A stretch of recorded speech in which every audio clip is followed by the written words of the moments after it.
The Outsiders, Chapter 2. Dally was waiting for Johnny and me under the streetlight at the corner of Pickett and Sutton.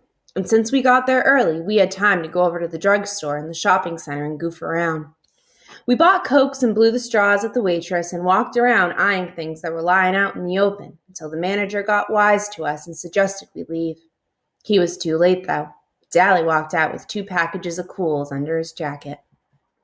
Then we went across the street and down Sutton a little way to the Dingo. There are lots of drive-ins in town. The Socias go to the Way Out and to Rusty's, and the Greasers go to the Dingo and a Jay's. The Dingo is a pretty rough hangout. There's always a fight going on there, and once a girl got shot. We walked around talking to all the Greasers and hoods we knew, leaning in car windows or hopping into the back seats and getting in on who was running away, who was in jail, and who was going with who could whip who and who stole what and when and why. We knew about everybody there. There was a pretty good fight while we were there between a big 23-year-old greaser and a Mexican hitchhiker.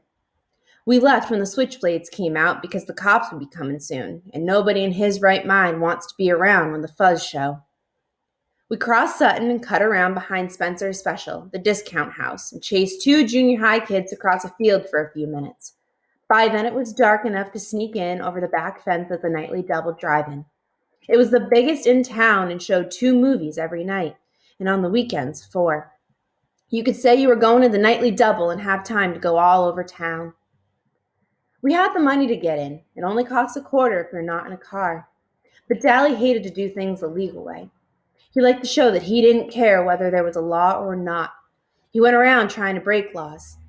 We went to the rows of seats in the front of the concession stand to sit down. Nobody else was there except 2 girls who were sitting down in front. Dally eyed them coolly, then walked down the aisle and sat right behind them. I had a sick feeling that Dally was up to his usual tricks, and I was right. He started talking, loud enough for the 2 girls to hear.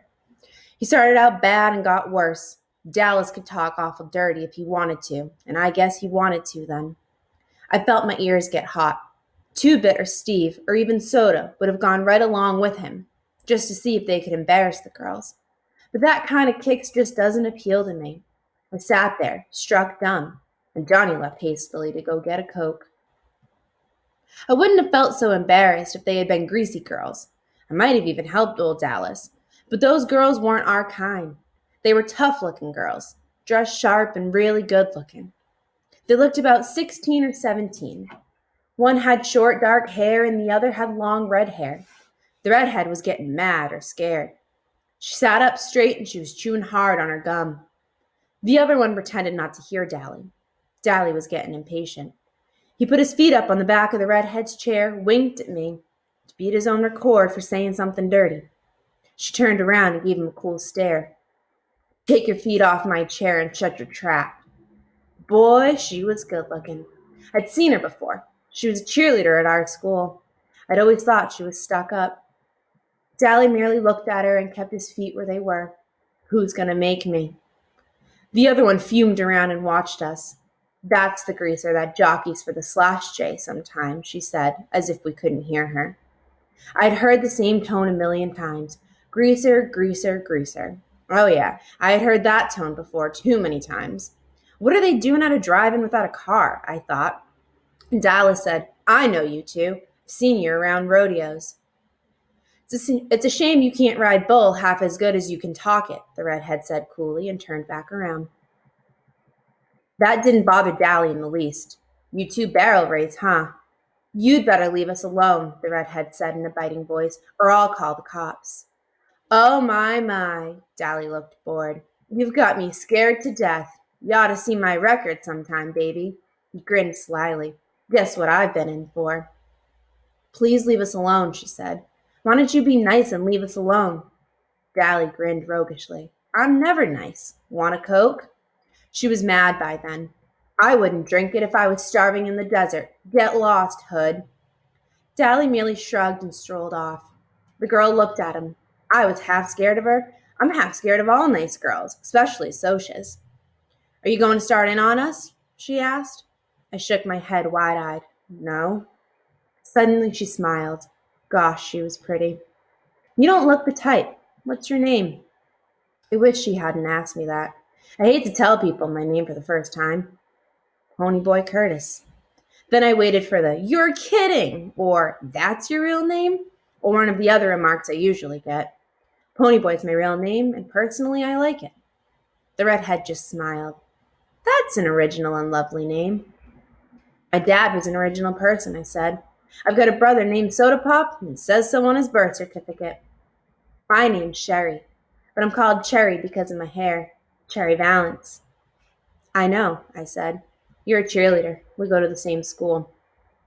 You don't look old enough to be going to high school, the dark-haired girl said. I'm not. I got put up a year in grade school. Sherry was looking at me.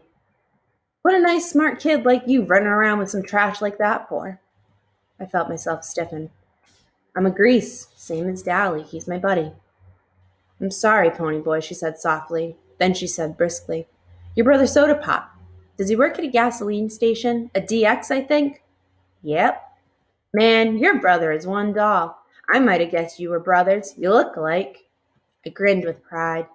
I don't think I look one bit like Soda, but it's not every day I hear a Soch tell me that they think my brother is a doll. Didn't he used to ride in rodeos? Saddle bronc?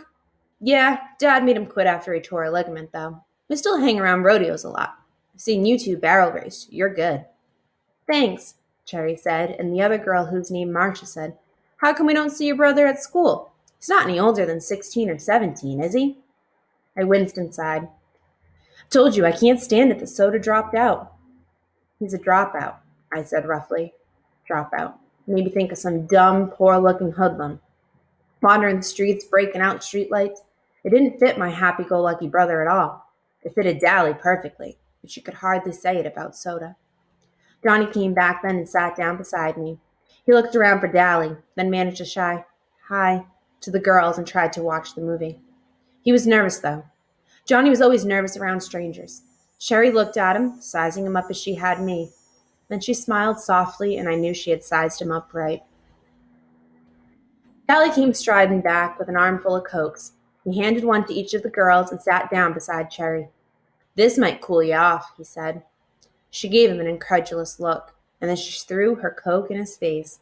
That might cool you off, greaser. After you wash your mouth and learn to talk and act decent, I might cool off too. Dally whipped the Coke off his face and his sleeve and smiled dangerously. If I had been Cherry, I would have beat it out of there. I knew that smile. Fiery, huh? Well, that's the way I like him. He started to put his arm around her, but Johnny reached over and stopped him. Leave her alone, Dally. Huh? Dally was taken off guard. He stared at Johnny in disbelief. Johnny couldn't say boo to a goose. Johnny gulped and got a little pale, but he said, You heard me. Leave her alone. Dally scowled for a second. If it had been me, or Two-Bit, or Soda, or Steve, or anyone but Johnny, Dally would have flattened him without a moment's hesitation. You just didn't tell Dally Winston what to do. One time, in a dime store, a guy told him to move over at the candy counter. Dally had turned around and belted him so hard it knocked the tooth loose. A complete stranger, too. But Johnny was the gang's pet, and Dally just couldn't hit him. He was Dally's pet, too. Dally got up and stalked off, his fists jammed in his pockets and a frown on his face. He didn't come back. Cherry sighed in relief. Thanks. He had me scared to death. Johnny managed an admiring grin. I'm sure it didn't show it. Nobody talks to Dally like that. She smiled. From what I saw, you do. Johnny's ears got red. I was still staring at him. It had taken more than nerve for him to say what he'd said to Dally. Johnny worshipped the ground Dallas walked on, and I had never heard Johnny talk back to anyone, much less his hero. Marcia grinned at us. She was a little smaller than Cherry. She was cute, but that Cherry Valance was a real looker. Y'all sit up here with us. You can protect us. Johnny and I looked at each other. He grinned suddenly, raising his eyebrows so that they disappeared under his bangs.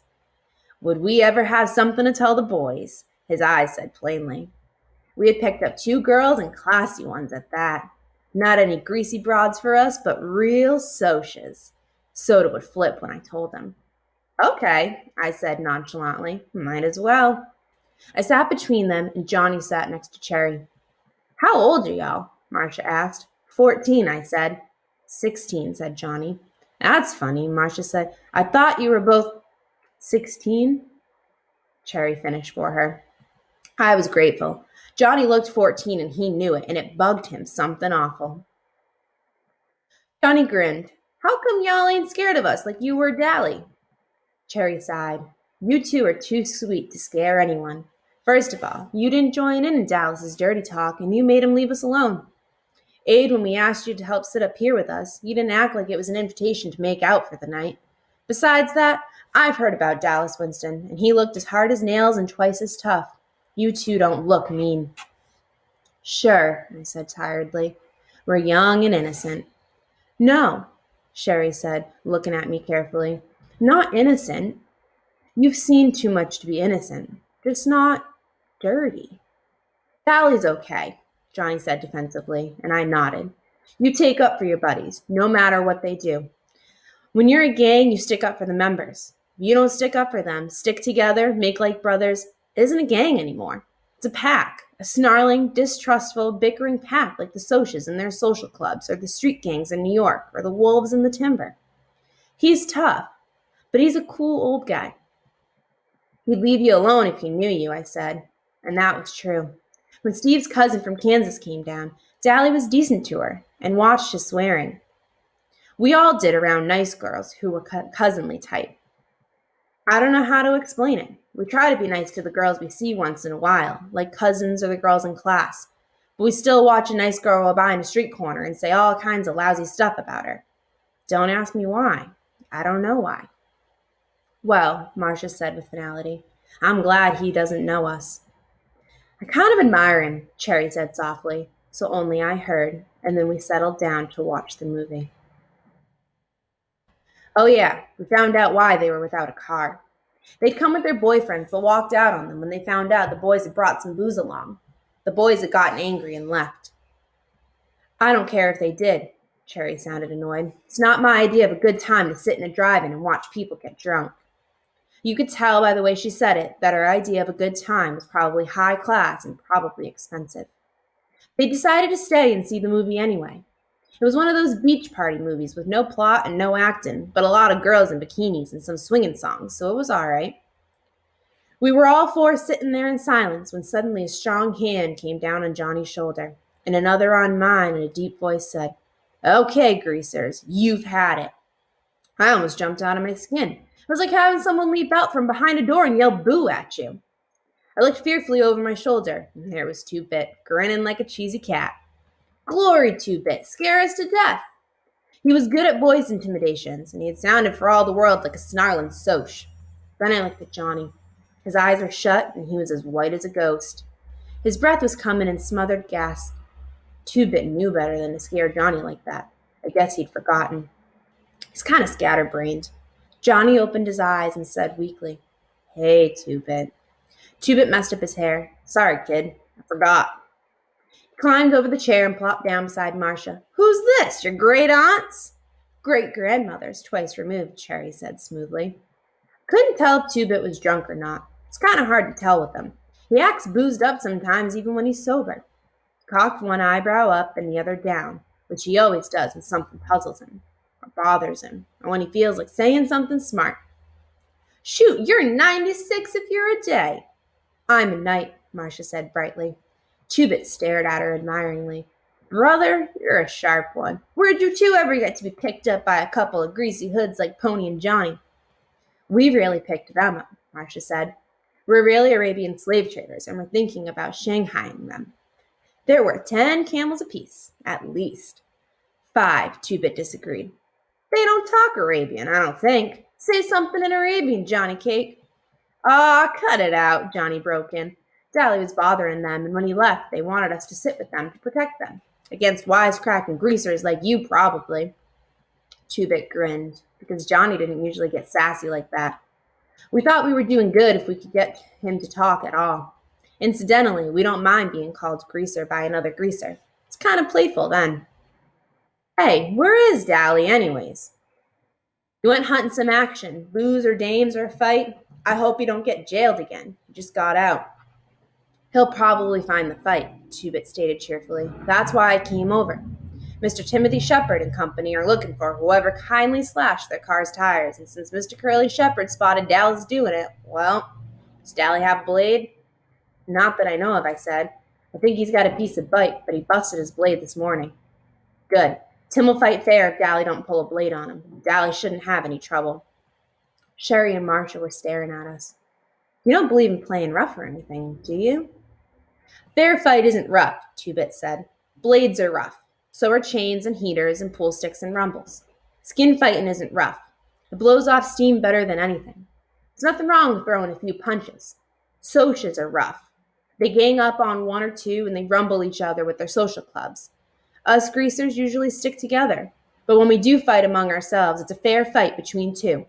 And Dally deserves whatever he gets, 'cause slashed tires ain't no joke when you've got to work to pay for them. He got spotted too, and that was his own fault. Our one rule besides stick together is don't get caught. He might get beat up, he might not. Either way, there's not going to be any blood feud between our outfit and Shepard's. If we needed them tomorrow, they'd show. If Tim beats Dally's head in and then tomorrow asks us for help in a rumble, we'll show. Dally was getting kicks. He got caught, he pays up. No sweat. Yeah, boy, Cherry said sarcastically. Real simple. Sure, Marcia said, unconcerned. If he gets killed or something, you just bury him. No sweat. You dig okay, baby, Two-Bit grinned and lit a cigarette. Anyone want a weed? I looked at Two-Bit admiringly. He sure put things into words good. Maybe he was still a junior at 18 and a half, and maybe his sideburns were too long. Maybe he did get poozed up too much. But he sure understood things. Sherry and Marcia shook their heads at his offering of cigarettes, but Johnny and I reached for one. Johnny's color was back and his breathing was regular, but his hand was shaking ever so slightly.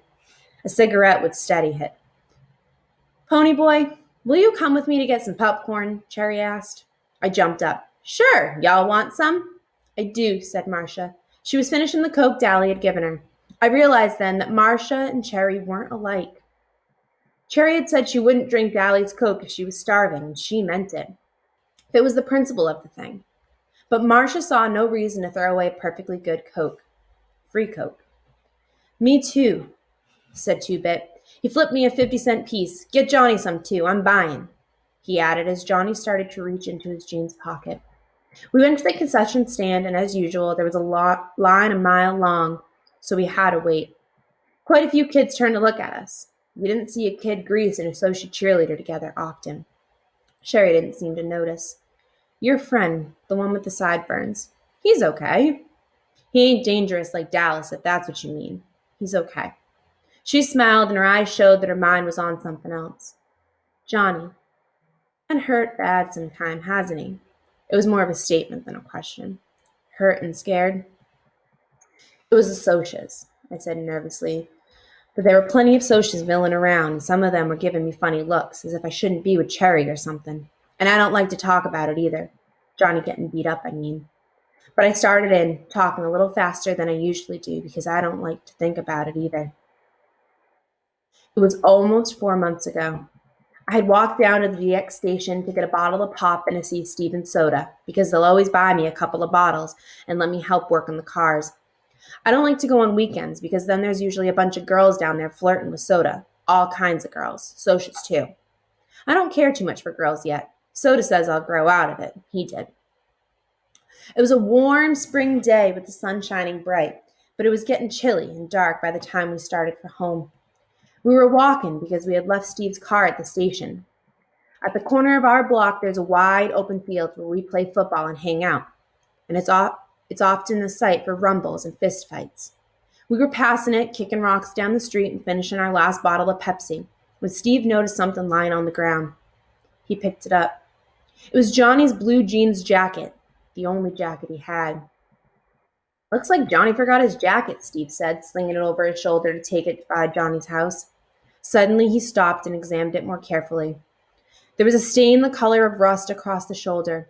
He looked at the ground. There were some more stains on the grass.